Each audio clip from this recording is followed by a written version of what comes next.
Queridos, Haris Caerene, Deus abençoe a todos vocês. Como eu sempre digo, este é o dia que fez o Senhor. Alegremo-nos e nos regozijemos nele. Lição de número 7: os pensamentos, a arena de batalha na vida cristã. A minha pergunta para você é: quais são os tipos de pensamento que você tem? Você leva esses pensamentos cativos diante de Deus? Que tipo de batalha na sua mente você enfrenta? Qual é o nível de leitura, de meditação você tem na Sagrada Escritura? Então, essas perguntas a gente vai tratar aqui, mas curta, compartilhe, comente, dá um like e se inscreva no nosso canal. Adalberto Teles com 2 L's. Texto em classe, Filipenses capítulo 4, versículo 8 ao 9, 2 Coríntios 10, do 3 ao 5. Palavras-chave: mente, pensamento, arena, batalha, vida cristã. Essas são as palavras-chave. Introdução: a mente é o campo onde se trava uma das mais intensas batalhas da vida cristã. Paulo revela que o conflito espiritual não se limita ao mundo visível, mas alcança o interior do homem, especialmente os noémata, pensamentos, intenções, raciocínios, é o que significa essa palavra no grego. Em Filipenses 4:8, o apóstolo apresenta uma lista de virtudes que devem ocupar a mente do crente. O verbo logizesté, pensai, imperativo médio ou médio passivo, mas aqui é médio, segunda pessoa do plural, considerai vós, ponderai vós, aparece no imperativo presente, indicando uma ação contínua. Por isso que está no presente, porque se fosse no auristo, é pontual, faz agora. E aqui no presente, realmente, essa ideia de que é uma ordem, pensai, mas continuai pensando, considerai, mas continuai considerando, ponderai, mas continuai ponderando. O cristão deve constantemente refletir sobre o que é verdadeiro, justo e puro. A batalha espiritual começa no território dos pensamentos. Quem vence na mente, vence na vida. Então, se você tiver uma mente tomada pela palavra, pelo Espírito Santo, meu irmão, você vence qualquer coisa. Tem muita gente sofrendo com maus pensamentos, que não consegue suportar, fica naquela luta terrível, e Deus tem poder para te libertar disso aí, tá? Primeira grande sessão, uma visão introdutória. Primeira subseção, a experiência de Adão e Eva. O primeiro ataque espiritual registrado nas Escrituras não foi físico, mas mental. A serpente usou a dúvida como arma. É assim que Deus disse? Gênesis 3:1. O verbo hebraico rashav, pensar, imaginar, tramar, aparece em contextos em que a imaginação é usada para o mal. Então você percebe. Tem alguns que dizem que a mãe do pecado é a incredulidade, né? É a incredulidade. Mas a gente percebe que essa falta essa dúvida, né? Porque vai trazer essa incredulidade, é que vai causar toda a ideia do pecado, né? Eva não caiu apenas por desobedecer, mas por pensar de forma distorcida sobre Deus, acreditando que ele escondia algo bom. Então, o diabo, né, a serpente, ela conseguiu inculcar uma dúvida na mente, nos pensamentos, e aquilo que era bom agora passa a ter desconfiança. Então Deus não é tão bom assim. Parece que Deus está escondendo algo da gente. A tentação, portanto, nasce da subversão do pensamento. O inimigo procura alterar a imagem de Deus na mente humana. Como o homem imagina em sua alma, assim ele é. Existe até um livro que o nome do livro é Você se torna aquilo que você adora. Então, assim, existem pessoas que são adoradores naquilo que elas se tornaram. Então a mente é um lugar de batalha em que o Espírito Santo, aonde é que nasce, aonde é que vem o convencimento? Né? O convencer vem no pensamento, vem na mente da pessoa, porque é ali que está o primeiro passo para que a pessoa tenha uma transformação no entendimento. Segunda subseção, conceito e origens. O termo grego nous designa mais que o intelecto, envolve a faculdade moral e espiritual de perceber e discernir. É no nous que o ser humano reconhece o bem, o mal e responde ao chamado divino. É aqui, ó, no nous. Paulo afirma, reparem, que não é mais o psique, porque psique é alma, mas o nous é mente, a faculdade moral, é o intelectual, é onde trabalha, onde envolve toda a perspectiva moral e espiritual de perceber e discernir, é tudo aí nesse nous. Paulo afirma que o homem natural tem o nous obscurecido, escotomenoi te dianoia. Efésios 4, versículo 18. Incapaz de compreender as coisas do Espírito. Por isso, o Espírito Santo opera a anakainosis tus noos, a renovação da mente. Romanos 12, 2. Onde o pensamento passa a refletir a vontade de Deus. Assim, o pensamento cristão nasce de uma mente regenerada. É mais que psicologia, é teologia em ação dentro do coração. A psicologia tem a sua parte, mas o que transforma a mente é a teologia. A teologia que eu falo aqui é Cristo, é Jesus, é Deus, a palavra. Não é o curso de teologia ou toda a sua sistemática, mas a teologia no sentido de falar Deus, falar sobre Deus, falar a respeito de Deus, ou seja, transmitir a sua mensagem. É ela que vai criar essa transformação, essa renovação do entendimento, da mente, vai mostrar o que é pecado, o que não é pecado, o que está certo, o que não está certo, vai fazer com que você faça um discernimento mais correto das coisas, uma compreensão melhor do mundo que eu falo é do Deus desse século, do sistema mundano, e vai te mostrar qual realmente seria o real caminho que você deveria tomar em Cristo Jesus. Terceira subseção, características do pensamento. O pensamento humano tem três dimensões espirituais: criativa, como portador da imagem de Deus, o homem projeta o futuro e planeja. O pensamento é semente de realidade.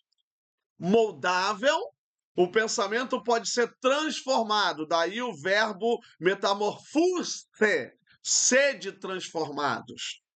Em Romanos 12, 2, no passivo, indicando que essa transformação é operada por Deus em nós, passivo divino. Porque quem está fazendo a ação é Deus. E na teologia, nós chamamos esse passivo de passivo divino. A voz passiva e a voz média ela tem a mesma desinência pessoal, e aí por isso que a gente fala médio passivo. Mas aí é no contexto que a gente vai entender se é médio ou se é passivo. Como aqui está sede transformados, porque são dois verbos que é usado, né? Um é o verbo ser e o outro é o verbo no particípio, no português, que vai dar essa ideia de voz passiva. Então a voz passiva aqui é uma ação de Deus, é Deus que está transformando o ser humano. Direcional. Então, quais são as três dimensões do pensamento? Ela é criativa, ela é moldável e ela é direcional. Ela é criativa porque o homem é portador da imagem de Deus e projeta o futuro. E aí ela planeja. Ela é moldável porque o homem pode ser transformado, seu pensamento pode ser mudado, e aí tem um verbo, ser de transformados, em Romanos 12, 2. E ela é direcional. O pensamento define o rumo da vida. O verbo fronel em Filipenses significa ter uma disposição mental. Vem daqui, ó, por isso aí daí vem fronte e tal. Fronel. Orientar a mente. Paulo usa em Filipenses 2,5, tende em vós o mesmo sentimento, frônema. que ouvem Cristo. Ter a mente de Cristo, em 1 Coríntios 12:16, é adotar o fronema tu pneumatos, ou seja, a mente do Espírito, ou a mentalidade do Espírito, em contraste com a fronema teissarkos, a mentalidade da mente, ou a mente carnal, entende? Então, ter uma mente de Cristo, ter uma mente ou uma mentalidade guiada pelo Espírito Santo é totalmente diferente de uma mente conduzida, guiada pela carne, pelos desejos carnais. Nós precisamos levar em consideração quando Jesus mostra para nós, nos evangelhos, principalmente em João, o seu desejo de obedecer à vontade do Pai, ou seja, sua mente, todo o seu intelecto estava voltado para obedecer a Deus. Que essa seja a nossa, que esse seja o nosso sentimento, que esse seja nossas emoções, nosso desejo, até porque o primeiro mandamento diz que é para a gente amar a Deus com todo o nosso entendimento, de todas as nossas emoções, com todas as nossas forças, ou seja, abrange tanto o corpo imaterial como o corpo material. Tudo em nós deve amar a Deus, buscar a sua presença, pensar, meditar nele. Como o Salmo 103 também diz, né? Bendiz, ó minha alma, ao Senhor, e tudo que é em mim, bendiga o seu santo nome.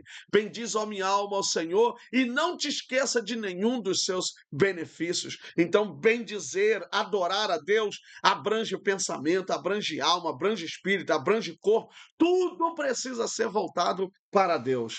Segunda grande seção, a gestão dos pensamentos. Primeira subseção, imperativo ético e espiritual. Pensar corretamente é um dever espiritual. Em Filipenses 4:8, Paulo não oferece uma opção, mas um mandamento. Pensai nestas coisas, é um imperativo, é uma ordem. O cristão é chamado a exercer o domínio sobre os seus logismoi, raciocínios, argumentos interiores. Esses raciocínios, quando não submetidos a Cristo, tornam-se fortalezas mentais. O Espírito Santo nos capacita a discernir entre o pensamento que vem de Deus e o que nasce do engano. A mente é o lugar onde a fé se torna convicção ou dúvida. Não pensem que é só vocês. Eu também tenho pensamentos que eu repreendo porque eu sei que não são pensamentos de Deus.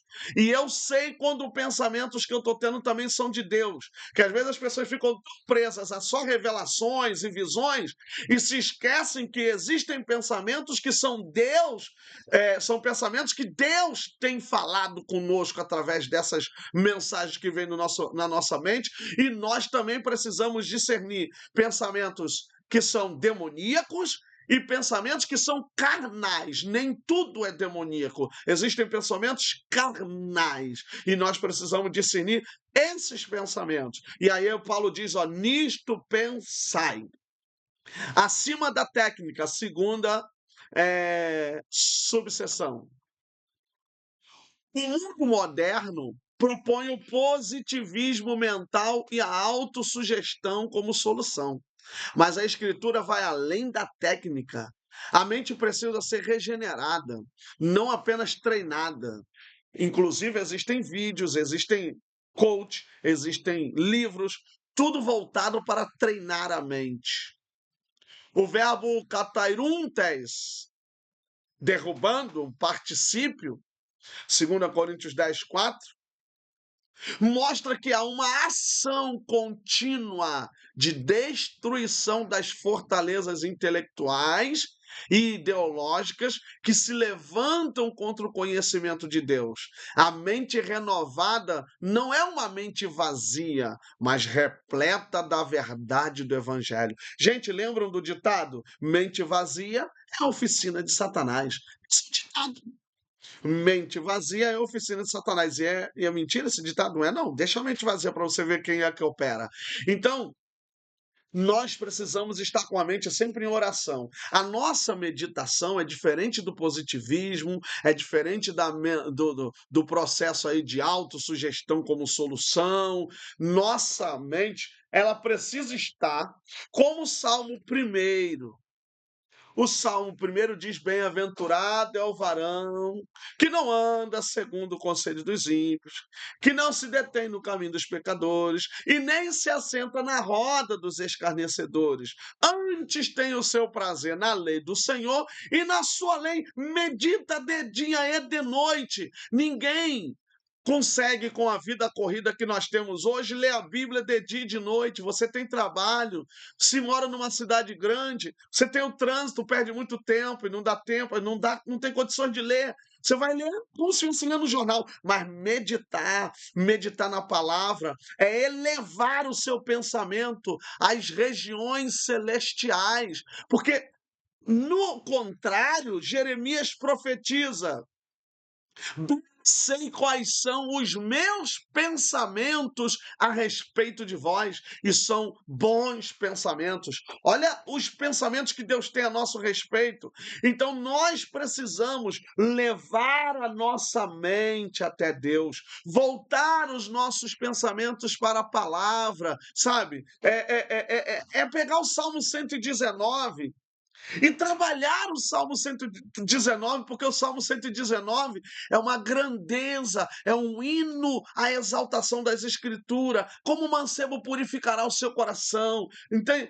Guardando as tuas palavras, né? Eu escondi as tuas palavras no meu coração para eu não pecar contra ti. Então você vê que tem um sentido aí que relaciona mente e coração, toda essa ideia. Lâmpada para os meus pés é a tua palavra e luz para os meus caminhos.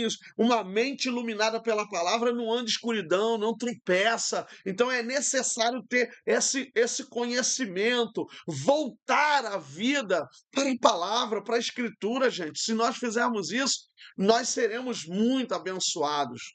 Terceira subseção: recursos espirituais.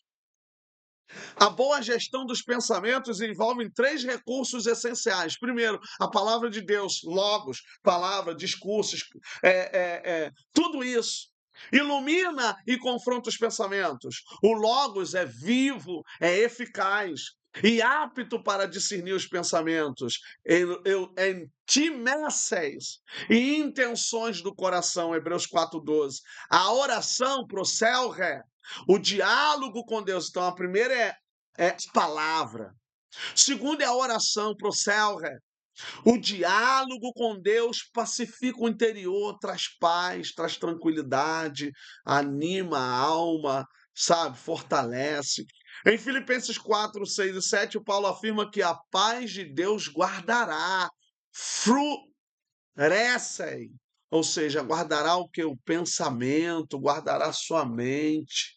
Verbo militar que significa manter guarda sobre os corações e as mentes, noêmata.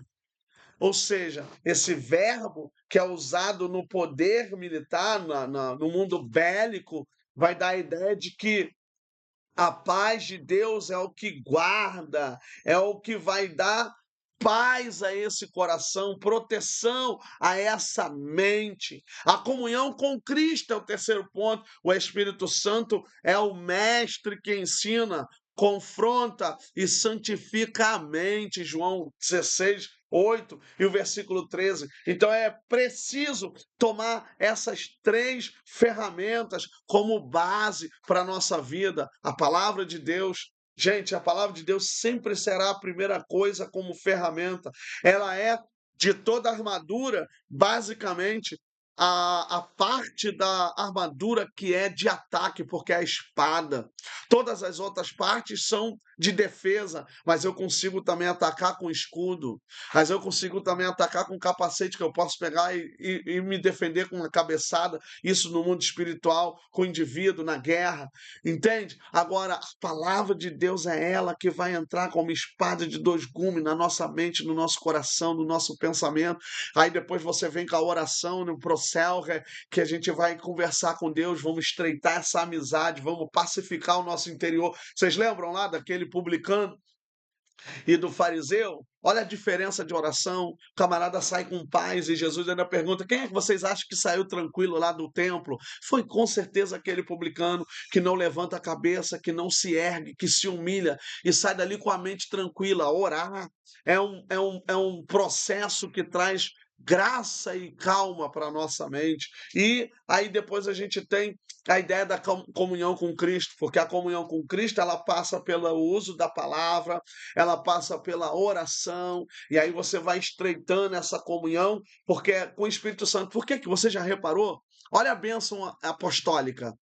Repare a bênção sacerdotal, apostólica, né? A bênção litúrgica, em 2 Coríntios capítulo 13, versículo 13. Você vê que as pessoas na igreja até mudam a ordem, isso aí a ordem não altera o resultado, mas a ordem lá da Bíblia é a graça do Senhor Jesus, o amor de Deus, a comunhão do Espírito Santo. Então a gente tem a graça, porque só somos salvos por causa da graça. O amor de Deus, porque Deus amou o mundo e enviou o seu Filho, que é Ele a graça, para que a gente tenha vida. E a comunhão do Espírito Santo, e é essa comunhão do Espírito que comunica a filiação com Deus. Então a gente tem graça de Cristo, amor de Deus e a comunhão do Espírito. E comunhão é ter algo em comum, e a gente só pode ter algo em comum com o Espírito de Deus, a santidade. E só teremos comunhão com Ele a partir da santidade. Por isso Ele é santo e nós deveremos ser santo, ou devemos ser santo, melhor dizendo. Jerusalém e Betânia, quarta subseção. Jerusalém representa o lugar da adoração, onde o pensamento é elevado a Deus. Betânia simboliza o lar da comunhão, onde Jesus é recebido e honrado. A mente do cristão deve ser como Jerusalém, voltada para o alto, mas também como Betânia, o lugar onde Cristo se sente à vontade. Pensar segundo Cristo é abrir espaço para a sua presença habitar é habitar espaço para a sua presença, habitar nossos raciocínios e decisões, para me ler melhor. Então, a mente cristã são esses dois lugares. É o lugar do culto e o lugar da habitação. Por isso que nós somos a Arca da Aliança. Por quê? Porque a Arca da Aliança carrega a presença de Deus. E carregar a presença de Deus tem que ter uma mente voltada para Ele, semelhante a dele. Então, que nosso ser venha a ser, simbolicamente falando, a Jerusalém e a Betânia. Na nossa mente, pensamentos que elevem, ou sejam elevados a Deus, e um coração que honre, uma mente que receba Cristo e toda a sua vontade. Falar igual Pedro e João falaram, importa agradar a Deus e não aos homens. Terceira e última grande sessão, a batalha na arena dos pensamentos. Primeira subseção, influências espirituais. A mente é território disputado por forças espirituais.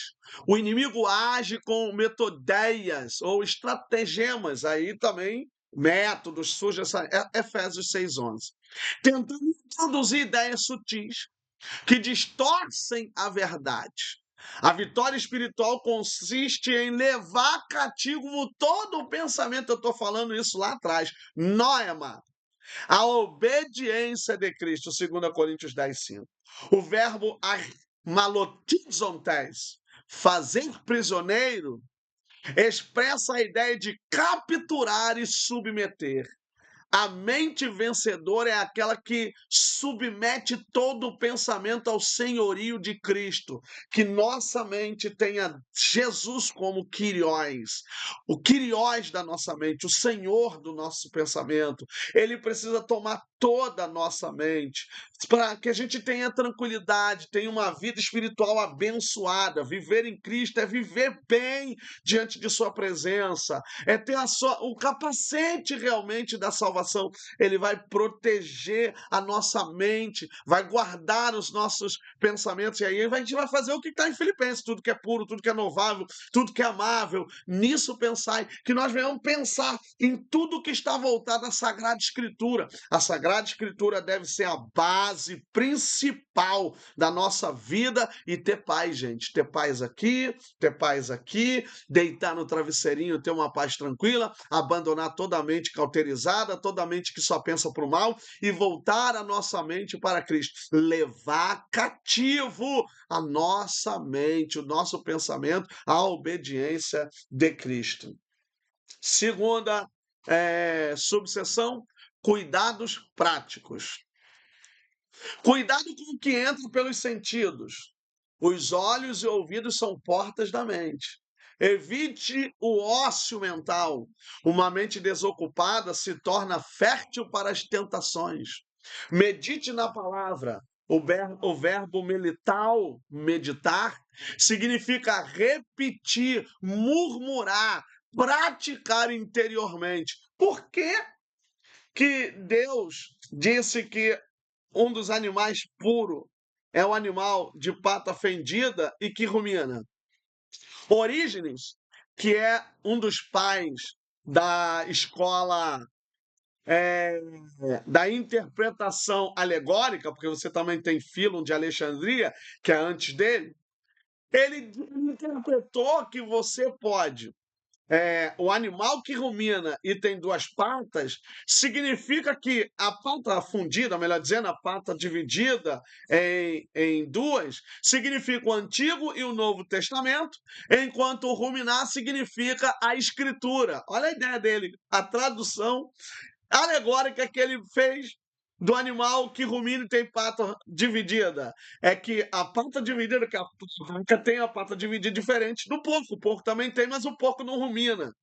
Mas a vaca, o boi, né, os bovinos, todos eles têm pata dividida e rumina. E aí ele diz que as duas partes da pata, uma é o Antigo Testamento e a outra é o Novo Testamento, e o ruminar significaria ele repetir constantemente essa ideia de ruminar, de pegar a escritura, comer, voltar, comer de novo. Então, meditar, significa repetir, murmurar, praticar interiormente, ou seja, na mente, falando, fale versículo, está orando, lembre de versículo, fale 5 versículos na oração, principalmente os salmos. Examine seus pensamentos. Discernir a origem e direção deles é exercício de santidade. Dependa do Espírito Santo. Ele concede o nous Christu, ou seja, a mente de Cristo, capacitando-nos a pensar e agir como ele. O Espírito não apenas muda o que pensamos, mas como pensamos. E também nos convence se esse pensamento é pecaminoso. Então, voltemos para a Escritura, gente. Então, vou mostrar aqui, vou voltar para vocês verem, cuidados práticos. Quais são os cuidados práticos? Cuidado com o que entra pelos sentidos.